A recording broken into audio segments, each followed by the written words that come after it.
परम आदरणीय श्रोतागण, सादर नमन। आशा करता हूँ आप स्वस्थ एवं प्रसन्न मुद्रा में होंगे। आज आपके समक्ष प्रस्तुत है श्रीमद् भागवत महापुराण चतुर्थ स्कंध चतुर्विंशो अध्याय, जिसमें पृथु की वंश परंपरा और प्रचेताओं को भगवान रुद्र का उपदेश वर्णित है। सच्चिदानंद रूपाय विश्वोत्पत्त्यादिहेतवे तापत्रय विनाशाय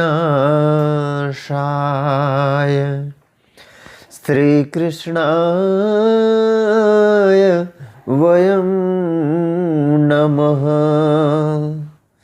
नारायणं नमस्कृत्य नरं चैव नरोत्तमं देवीं सरस्वतीं व्यासं ततो जयमुदीरयेत्।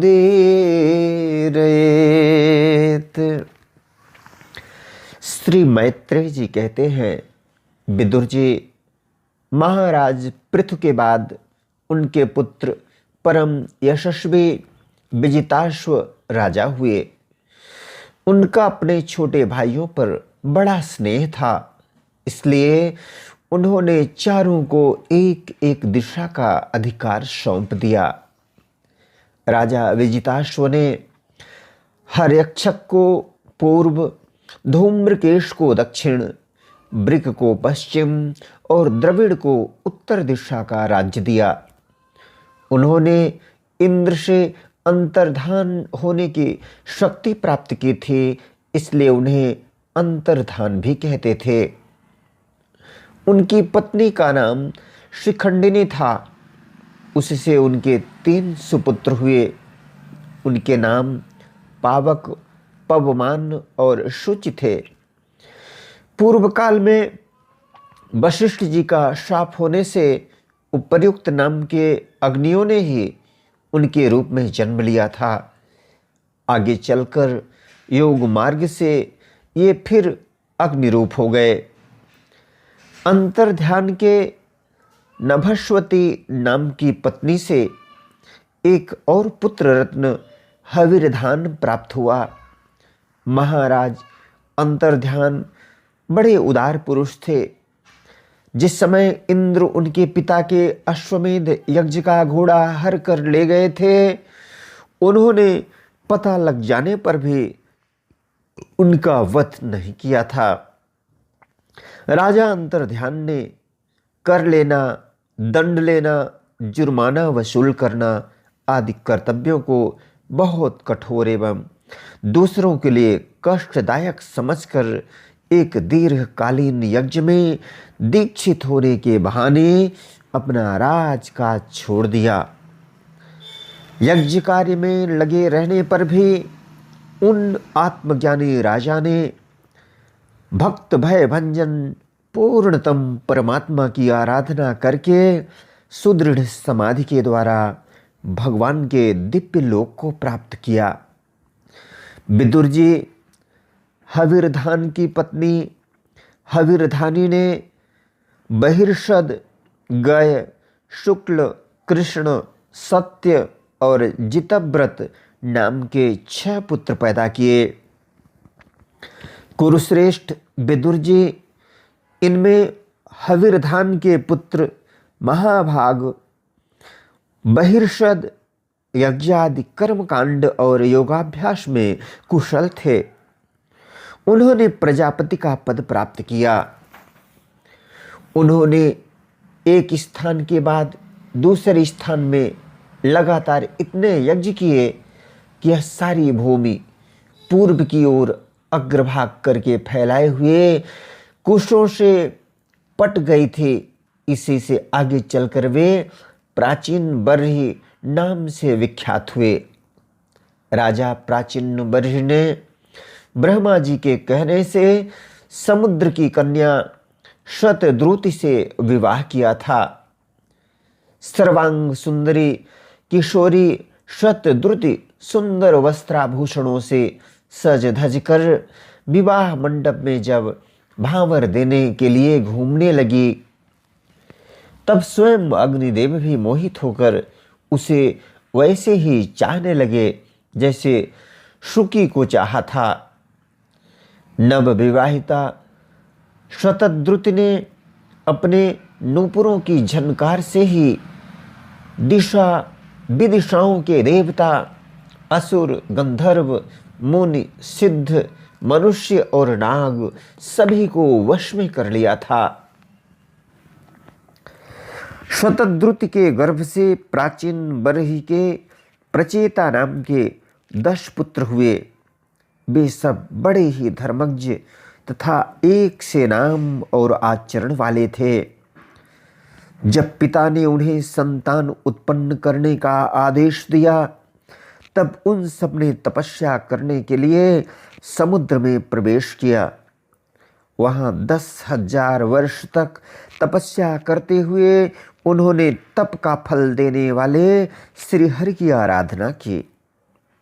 घर से तपस्या करने के लिए जाते समय मार्ग में श्री महादेव जी ने उन्हें दर्शन देकर कृपा पूर्वक जिस तत्व का उपदेश दिया था, उसी का वे एकाग्रता पूर्वक ध्यान, जप और पूजन करते रहे। विदुर जी ने पूछा, ब्राह्मण, मार्ग में प्रचेताओं का श्री महादेव जी के साथ किस प्रकार समागम हुआ और उन पर प्रसन्न होकर भगवान शंकर ने उन्हें क्या उपदेश किया? वह सारयुक्त बात आप कृपा करके मुझसे कहिए। ब्रह्मर्षि, शिव जी के साथ समागम होना तो देहधारियों के लिए बहुत कठिन है। औरों की तो बात ही क्या है, मुनिजन भी सब प्रकार की आसक्ति छोड़कर उन्हें पाने के लिए उनका निरंतर ध्यान ही किया करते हैं। किंतु सहज में पाते ही, यद्यपि भगवान शंकर आत्माराम हैं, उन्हें अपने लिए न कुछ करना है न पाना, तो भी इस लोक सृष्टि की रक्षा के लिए वे अपनी घोर रूपा शक्ति शिवा के साथ सर्वत्र विचरते रहते हैं। श्री मैत्रेय जी ने कहा, विदुर जी, साधु स्वभाव प्रचेतागण पिता की आज्ञा शिरोधार्य कर तपस्या में चित्त लगाकर पश्चिम की ओर चल दिए। चलते चलते उन्होंने समुद्र के समान विशाल एक सरोवर देखा। वह महापुरुषों के चित्त के समान बड़ा ही स्वच्छ था तथा उसमें रहने वाले मत्स्यादि जल जीव भी प्रसन्न जान पड़ते थे। उसमें नील कमल, लाल कमल रात में, दिन में और सायंकाल में खिलखिलाने वाले और सायंकाल में खिलने वाले कमल तथा इंदिवर आदि अन्य कई प्रकार के कमल सुशोभित थे। उसके तटों पर हंस, सारस, चकवा और कारंडव आदि जल पक्षी चहक रहे थे। उसके चारों ओर तरह तरह के वृक्ष और लताएं थी। उन पर मत वाले भंवरे गूंज रहे थे। उनकी मधुर ध्वनि से हर्षित होकर मानो उन्हें रोमांच हो रहा था। कमल कोश के पराग पुंज वायु के झकोरों से चारों ओर उड़ रहे थे, मानो वहां कोई उत्सव हो रहा है। वहां मृदंग, प्रणव आदि बाजों के साथ अनेकों दिव्य राग रागिनियों के क्रम से गायन की मधुर ध्वनि सुनकर उन राजकुमारों को बड़ा आश्चर्य हुआ। इतने में ही उन्होंने देखा कि देवाधिदेव महादेव शंकर अपने अनुचरों के सहित उस सरोवर से बाहर आ रहे हैं। उनका शरीर तपी हुई सुवर्ण राशि के समान कांतिमान है। कंठ नील वर्ण है तथा 3 विशाल नेत्र हैं। वे अपने भक्तों पर अनुग्रह करने के लिए उद्यत हैं। अनेकों गंधर्व उनका सुयश गा रहे हैं। उनका सहसा दर्शन पाकर प्रचेताओं को बड़ा कुतूहल हुआ और उन्होंने शंकर जी के चरणों में प्रणाम किया। तब शरणागत भयहारी धर्म वत्सल भगवान शंकर ने अपने दर्शन से प्रसन्न हुए उन धर्मज्ञ और शील संपन्न राजकुमारों से प्रसन्न होकर कहा। श्री महादेव जी बोले, तुम लोग राजा प्राचीन बरही के पुत्र हो, तुम्हारा कल्याण हो। तुम जो कुछ करना चाहते हो वह भी मुझे मालूम है। इस समय तुम लोगों पर कृपा करने के लिए ही मैंने तुम्हें इस प्रकार दर्शन दिया है। जो व्यक्ति अव्यक्त प्रकृति तथा जीव संज्ञक पुरुष, इन दोनों के नियामक भगवान वासुदेव की साक्षात शरण लेता है, वह मुझे परम प्रिय है। अपने वर्णाश्रम धर्म का भली भांति पालन करने वाला पुरुष 100 जन्मों के बाद ब्रह्मा के पद को प्राप्त होता है और इससे भी अधिक पुण्य होने पर वह मुझे प्राप्त होता है। परंतु जो भगवान का अनन्य भक्त है वह तो मृत्यु के बाद ही सीधे भगवान विष्णु के उस सर्व प्रपंचातीत परम पद को प्राप्त हो जाता है, जिसे रुद्र रूप में स्थित मैं तथा अन्य आधिकारिक देवता अपने अपने अधिकार की समाप्ति के बाद प्राप्त करेंगे। तुम लोग भगवत भक्त होने के नाते मुझे भगवान के समान ही प्यारे हो। इसी प्रकार भगवान के भक्तों को भी मुझसे बढ़कर और कोई कभी प्रिय नहीं होता। अब मैं तुम्हें एक बड़ा ही पवित्र, मंगलमय और कल्याणकारी स्तोत्र सुनाता हूँ। इसका तुम लोग शुद्ध भाव से जप करना।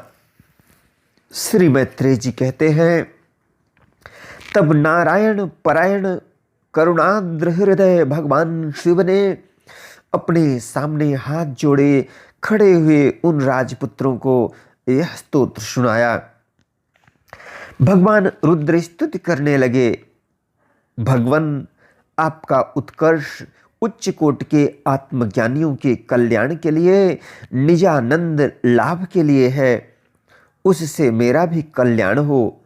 आप सर्वदा अपने निरतिशय परमानंद स्वरूप में ही स्थित रहते हैं। ऐसे सर्वात्मक आत्मस्वरूप आपको नमस्कार है। आप पद्मनाभ समस्त लोकों के आदि कारण हैं। भूत सूक्ष्म तन्मात्र और इंद्रियों के नियंता, शांत, एक रस और स्वयं प्रकाश, वासुदेव चित्त के अधिष्ठाता भी आप ही हैं। आपको नमस्कार है। आप ही सूक्ष्म, अव्यक्त, अनंत और मुखाग्नि के द्वारा संपूर्ण लोकों का संहार करने वाले, अहंकार के अधिष्ठाता, संकर्षण तथा जगत के प्रकृष्ट ज्ञान के उद्गम स्थान, बुद्धि के अधिष्ठाता प्रद्युम्न हैं। आपको नमस्कार है। आप ही इंद्रियों के स्वामी, मनस तत्व के अधिष्ठाता भगवान अनिरुद्ध हैं। आपको बार बार नमस्कार है। आप अपने तेज से जगत को व्याप्त करने वाले सूर्य देव हैं। पूर्ण होने के कारण आप में वृद्धि और क्षय नहीं होता। आपको नमस्कार है। आप स्वर्ग और मोक्ष के द्वार तथा निरंतर पवित्र हृदय में रहने वाले हैं। आपको नमस्कार है। आप ही सुवर्ण रूप वीर्य से युक्त और चातुर्होत्र कर्म के समान तथा विस्तार करने वाले अग्निदेव हैं। आपको नमस्कार है। आप पितर और देवताओं के पोषक सोम हैं तथा तीनों वेदों के अधिष्ठाता हैं। हम आपको नमस्कार करते हैं।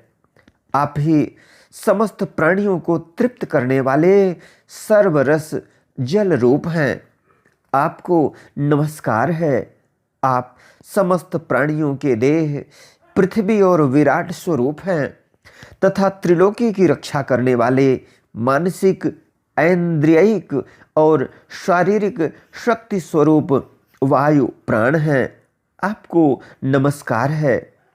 आप ही अपने गुण शब्द के द्वारा समस्त पदार्थों का ज्ञान कराने वाले तथा बाहर भीतर का भेद करने वाले आकाश हैं, तथा आप ही महान पुण्यों से प्राप्त होने वाले परम तेजोमय स्वर्ग वैकुंठादि लोक हैं। आपको पुनः पुनः नमस्कार है। आप पितृलोक की प्राप्ति कराने वाले प्रवृत्ति कर्म रूप और देवलोक की प्राप्ति के साधन निवृत्ति कर्म रूप हैं, तथा आप ही अधर्म के फलस्वरूप दुखदायक मृत्यु है। आपको नमस्कार है। नाथ, आप ही पुराण पुरुष तथा सांख्य और योग के अधीश्वर भगवान श्री कृष्ण हैं। आप सब प्रकार की कामनाओं की पूर्ति के कारण साक्षात मंत्र मूर्ति और महान धर्म स्वरूप हैं। आपकी ज्ञान शक्ति किसी भी प्रकार कुंठित होने वाली नहीं है। आपको नमस्कार है, नमस्कार है। आप ही कर्ता, करण और कर्म तीनों शक्तियों के एकमात्र आश्रय हैं। आप ही अहंकार के अधिष्ठाता रुद्र हैं। आप ही ज्ञान और क्रिया स्वरूप हैं, तथा आपसे ही परा, पश्यंती, मध्यमा और वैखरी चार प्रकार की वाणी की अभिव्यक्ति होती है। आपको नमस्कार है। प्रभु, हमें आपके दर्शनों की अभिलाषा है, अतः आपके भक्तजन जिसका पूजन करते हैं और जो आपके निज जनों को अत्यंत प्रिय है, अपने उस अनूप रूप की आप हमें झांकी कराइए। आपका वह रूप अपने गुणों से समस्त इंद्रियों को तृप्त करने वाला है। वह वर्षाकालीन मेघ के समान स्निग्ध, श्याम और संपूर्ण सौंदर्यों का सार स्वरूप है। सुंदर चार विशाल भुजाएं, महामनोहर मुखारविंद, कमल दल के समान नेत्र, सुंदर भौहें, सुघड़ नासिका, मनमोहिनी दंत पंक्ति, अमोल कपोल युक्त मनोहर मुखमंडल और शोभाशाली समान कर्ण युगल हैं। प्रीतिपूर्ण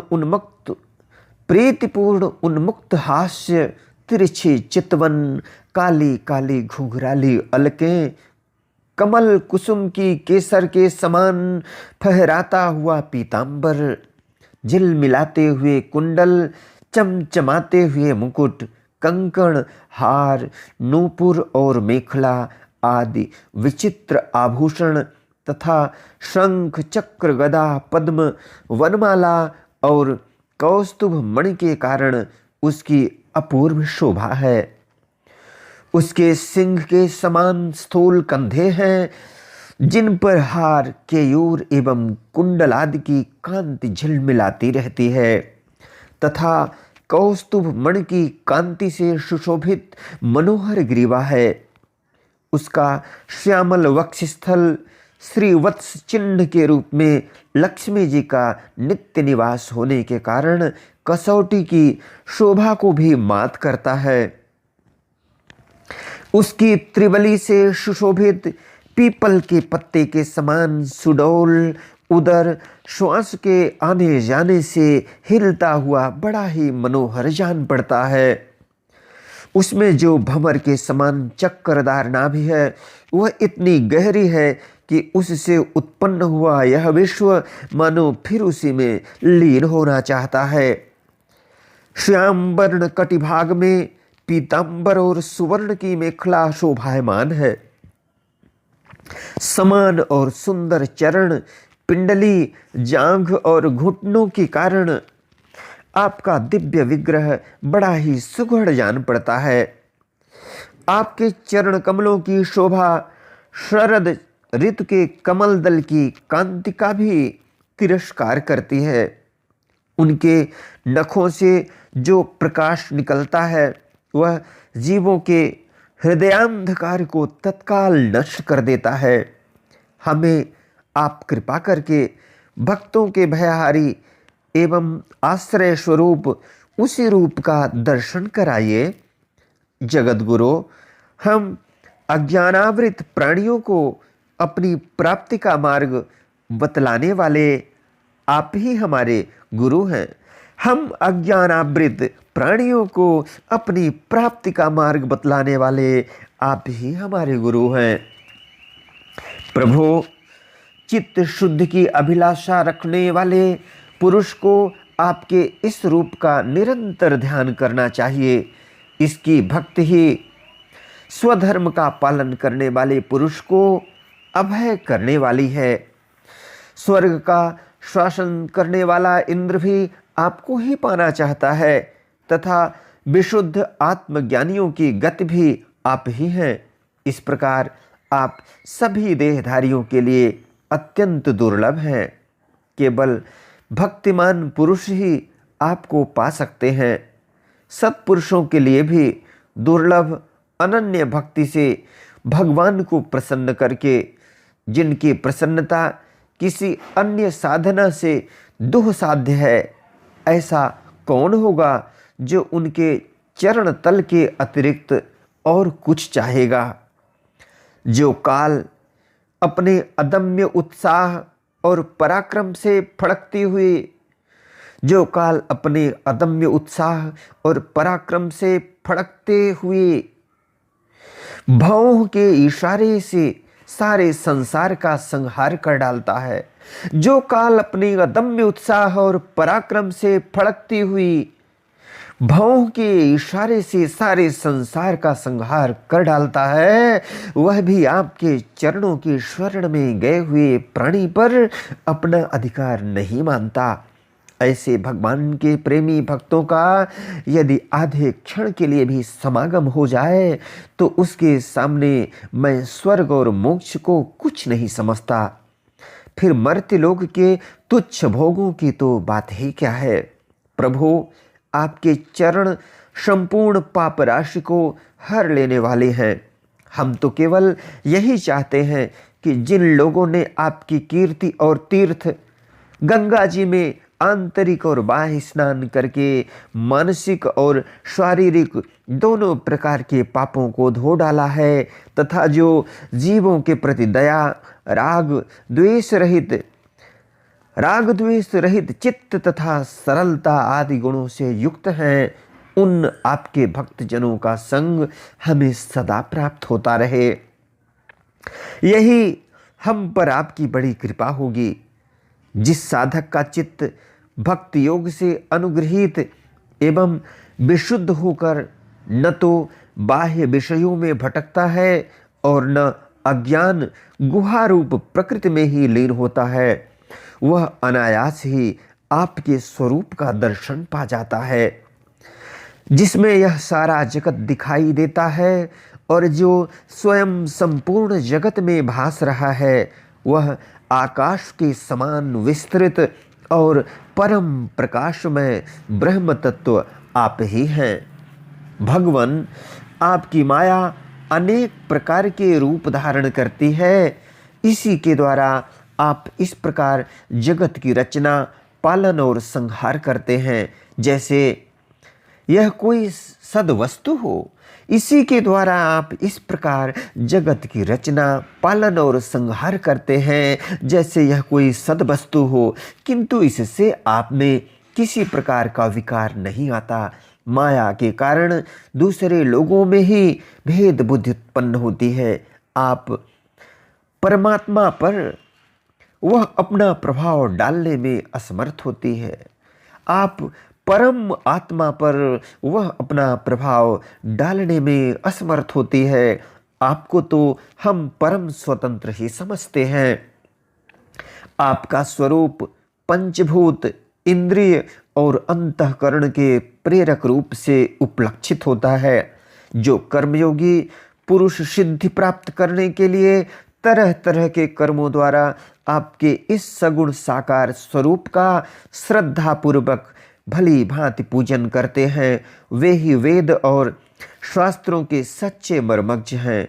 प्रभु, आप ही अद्वितीय आदि पुरुष हैं।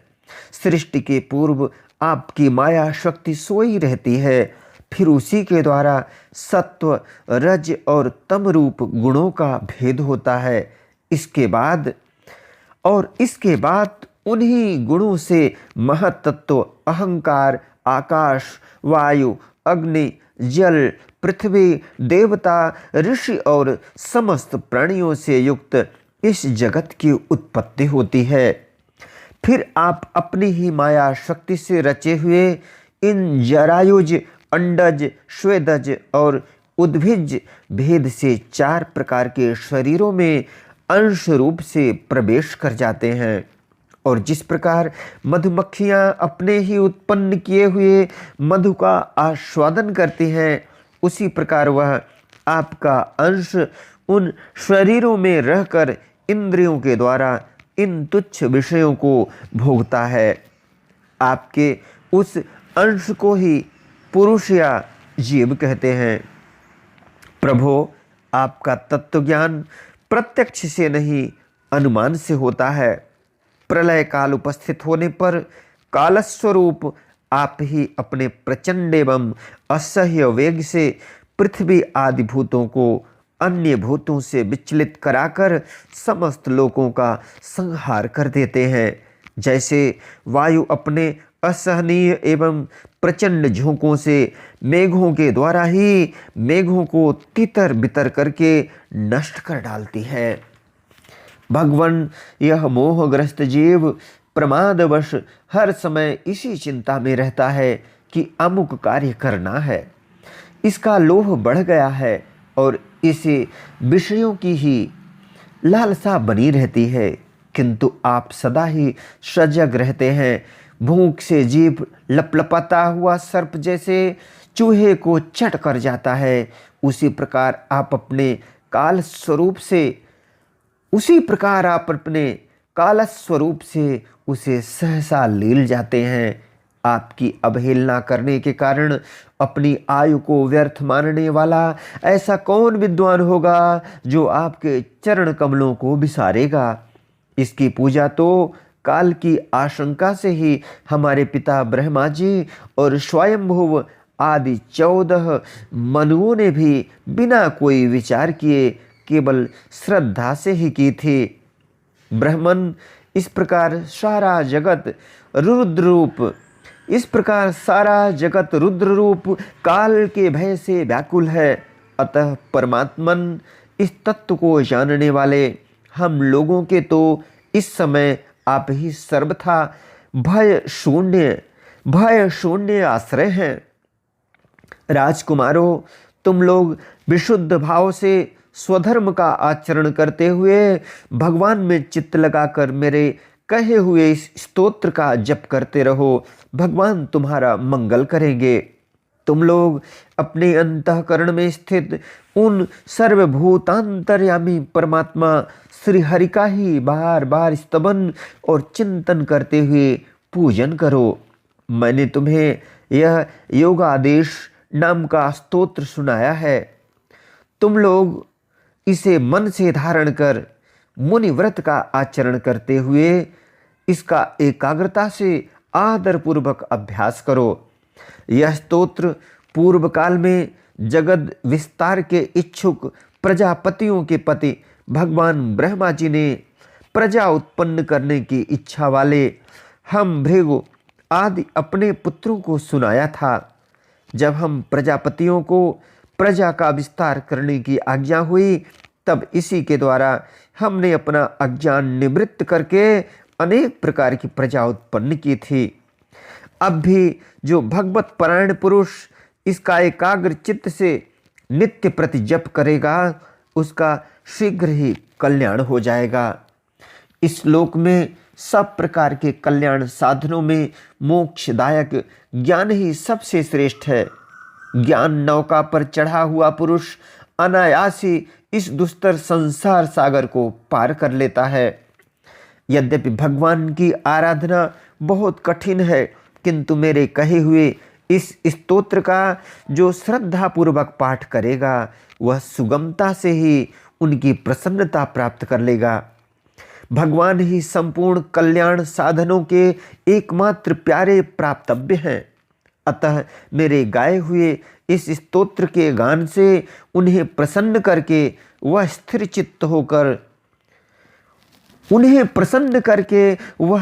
चित्त होकर उनसे जो कुछ चाहेगा प्राप्त कर लेगा। जो पुरुष उषा काल में उठकर इसे श्रद्धा पूर्वक हाथ जोड़कर सुनता या सुनाता है, वह सब प्रकार के कर्म बंधनों से मुक्त हो जाता है। राजकुमारों, मैंने तुम्हें जो यह परम पुरुष परमात्मा का स्तोत्र सुनाया है, इसे एकाग्र चित्त से जपते हुए तुम महान तपस्या करो। तपस्या पूर्ण होने पर इसी से तुम्हें अभीष्ट फल प्राप्त हो जाएगा। इत श्रीमद्भागवते महापुराणे पारमहंस्यां संहितायां चतुर्थ स्कंधे रुद्रगीतं नाम चतुर्विंशो अध्याय। बोलो वृंदावन बिहारी लाल की जय। यदक्षर पदभ्रष्टं मात्राहीनं च यद् भवेत् तत्सर्वं क्षम्यतां देव प्रसीद परमेश्वर। वीडियो देखने के लिए धन्यवाद एवं आभार। जय हिंद, जय जगत। आपका जीवन मंगलमय हो।